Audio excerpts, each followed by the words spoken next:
Hello, today I'd like to talk a little bit about estate planning. Okay, what is estate planning? Well, it involves creating legal documents that specify how you want your assets distributed.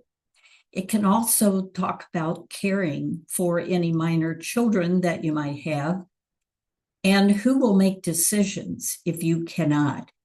Okay, so what are assets?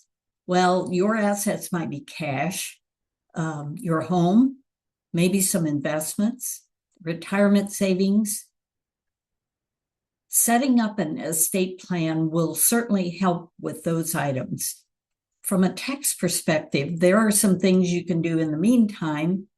We give advice about Roth IRAs, as well as different ways of doing charitable giving. All of these ideas ensure your wishes are honored, because without a plan, many times state laws will decide how assets are distributed.